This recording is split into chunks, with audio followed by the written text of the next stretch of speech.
حضور آج کل اقوام متحدہ کی قیام کی 50ویں سالگرہ بڑے دھوم دھام سے منائی جا رہی ہے. کب سے؟ اسی سال ابھی شروع ہوا ہے.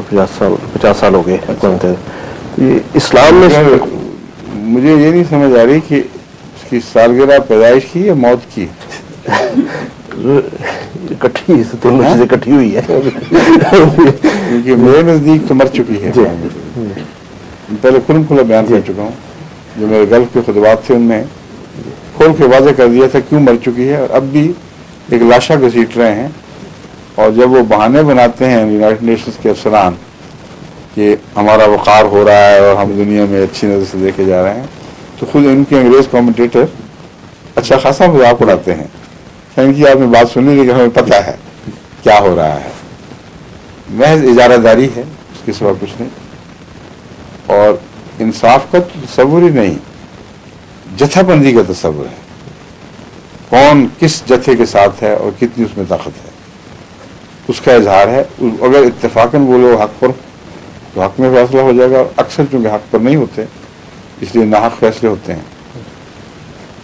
بہن انسان کی ہمدردی میں بوسنیا میں دیکھا ان کی حرکت کیا تھی.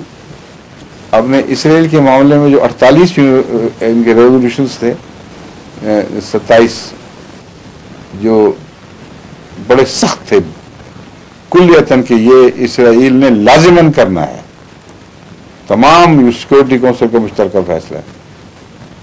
ایک بھی اس پر عمل نہیں کیا، کوڑی کی بھی پرواہ نہیں کی یونائٹڈ نیشنز نے. اور عراق نے بات بھی ختم ہو چکی ہے، وہ جگہ ہی ختم ہو گیا. معمور کے اس کا برحال کر دیا کہ ریزولوشن چونکہ ہم نے کینسل نہیں کیا اس لیے جاری ہے.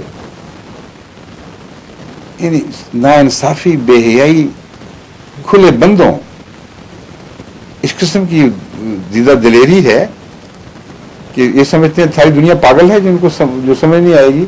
اس لیے برسیاں منائیں، جو مرضی کریں، چاہے زندگی کا نام رکھ لیں یا موت کی برسی، حقیقت کو تبدیل نہیں کر سکتے. یونائٹڈ نیشنز میں کوئی بھی تقویٰ، کوئی بھی انصاف اصول کے طور پر باقی نہیں رہا. جتھا بندیوں میں کہیں انصاف سے بھی فیصلہ ہو چکا ہوگا، ہو بھی جاتا ہے، اس کا انکار نہیں، مگر اتفاقی حادثات ہیں.